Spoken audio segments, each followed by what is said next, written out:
smash that like button and subscribe, because what I'm about to break down is the most jaw-dropping, blood-boiling, absolutely unhinged moment WWE has given us in years, and if you're not subscribed, you are going to miss everything that comes next. Let me ask you something. Let me ask you something right now. You sat there in your living room, on your couch, watching Monday Night Raw on the 23rd of March 2026, and you watched Paul Heyman, walk that man out of the building in handcuffs. Seth Rollins, the visionary, the architect, the man who has carried Monday Night Raw on his back 4 years, walked out of TD Garden in Boston with his wrists cuffed behind him like a common criminal. And you want to tell me WWE Creative has this under control? You want to tell me this is fine? Because I am here to tell you, this is far from fine. This is either the greatest long-game storytelling WWE has done in the road to WrestleMania era, or it is the most disrespectful burial of a generational talent we have ever witnessed. And by the time this video is over, you are going to decide which one it is. Let's go back to the beginning of that night. Because what Heyman did on Raw was not spontaneous.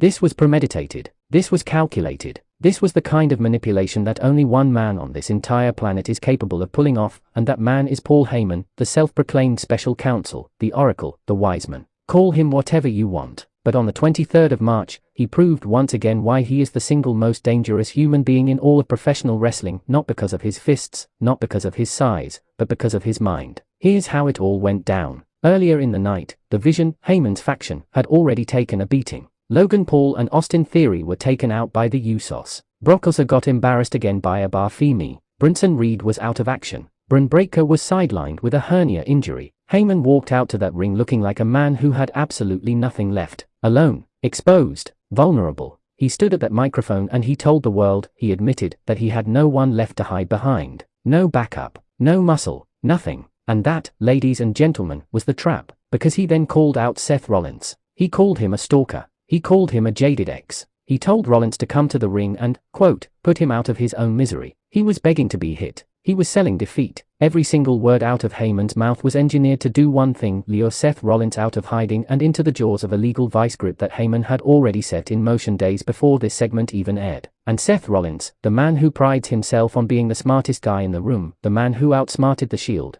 who survived Roman Reigns, who rebuilt himself from the ground up after a career-threatening injury, walked right into IT.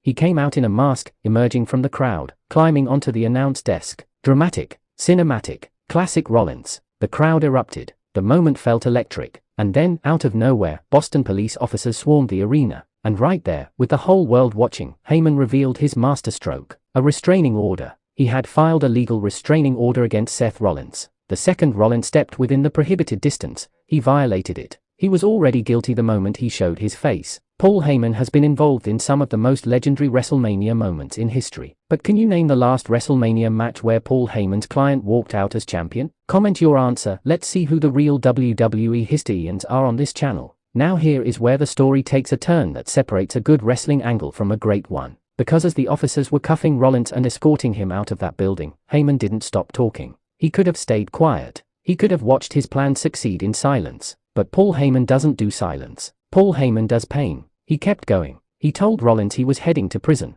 He mocked him. He called him a felon. And then he went after Becky Lynch. He told Seth Rollins that his wife was going to divorce him once he became a convicted felon. And then, because apparently that wasn't enough, Heyman crossed the most sacred line in professional wrestling. He brought up their daughter. And every single person watching knew exactly what was about to happen. Seth Rollins snapped. He broke free from those officers. He stormed the ring. He tackled Paul Heyman and unloaded on him with everything he had: rage, heartbreak, desperation, all of it channeled through one devastating right hand. The crowd lost its mind. Boston was on its feet. And then the officers swarmed again, dragging Rollins away for the second time in the same night. Heyman, battered and on the mat, had the last laugh as Seth Rollins was hauled out of the arena in handcuffs, twice in one night, all according to plan. Now let's talk about what this actually means. Because there are multiple layers here, and if you're only reading the surface, you are missing the bigger picture entirely. Layer 1, the storyline. This is Heyman at his absolute diabolical best. He is not just antagonizing Seth Rollins. He is systematically dismantling him. He took away his allies when the Vision fractured. He took away his credibility by making him look like a stalker.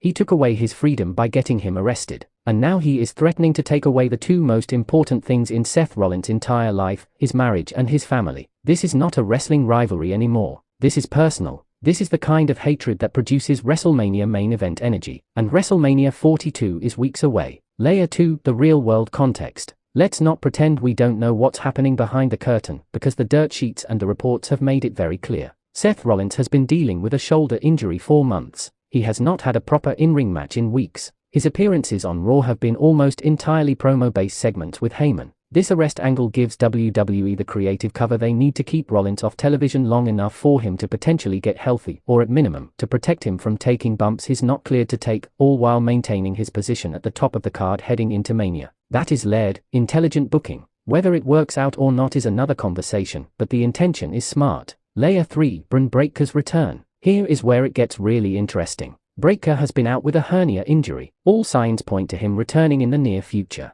And there is a school of thought, a very loud school of thought, that says Breaker comes back, finds Rollins still technically under legal restraint, and that confrontation sets the stage for a match between the two at WrestleMania 42 itself. Think about it. Breaker returning to confront an arrested, handcuffed, legally restrained Seth Rollins. The optics alone would be cinematic television. And the potential WrestleMania match between those two, with Heyman pulling the strings in the background, could be a genuine showstopper. But here is my problem with all of this. Here is where I need you all to listen very carefully, because this is the part that has me furious on Seth Rollins' behalf. This man has given WWE everything. Everything. He has been the most consistent, most entertaining, most reliable performer on Monday Night Raw for the better part of a decade. When Roman Reigns left, Rollins held that show together with his bare hands. When WrestleMania needed a show stealer, Rollins delivered. When Raw needed someone to carry the main event scene night after night, Rollins answered the call every single time. And now that Paul Heyman is involved, now that the Vision storyline is at its peak, now that WrestleMania season is here, Seth Rollins is being escorted out of arenas in handcuffs while Heyman stands in the ring smiling.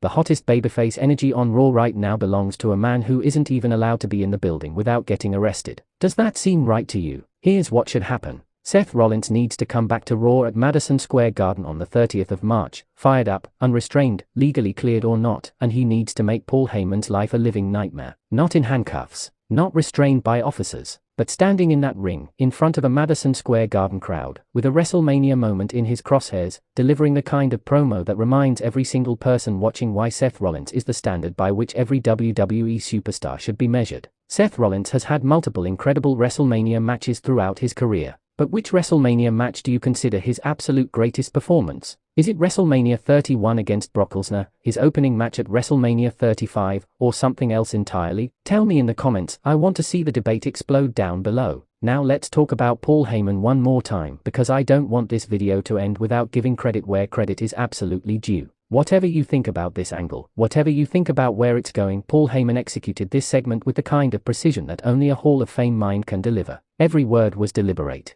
Every pause was weaponized. The moment he mentioned Becky Lynch, he knew exactly what he was doing. The moment he mentioned that child, he knew the reaction he was going to get. He timed it perfectly. He let Rollins break free. He let him come into that ring. He wanted to get hit, because getting hit by Seth Rollins, in front of witnesses, in front of law enforcement, while a restraining order was actively in place, that wasn't a mistake. That was the finish to the plan. Paul Heyman just made Seth Rollins look like a criminal on national television. And the scariest part? He did it without throwing a single punch. He did it with a microphone and a piece of paper. That is why Paul Heyman is on a completely different level from every other manager, advocate, special counsel, call him what you want, in the history of this business. The road to WrestleMania 42 just got a whole lot darker. Seth Rollins is somewhere in Boston, metaphorically speaking, trying to figure out how to undo what Heyman just did to his reputation, his freedom, and his family's name. And when he comes back, and he will come back, the fire that returns with him is going to be unlike anything we have seen from the Visionary in years. This storyline is just getting started, and Suplex Rumble is going to be right here every step of the way to break it all down for you. If this video fired you up, if you are as heated as I am about what happened to Seth Rollins on Raw, smash that like button, share this video with every WWE fan you know, and make sure you are subscribed so you never miss a single breakdown. We are in WrestleMania season. Things are only going to get bigger, louder, and more insane from here.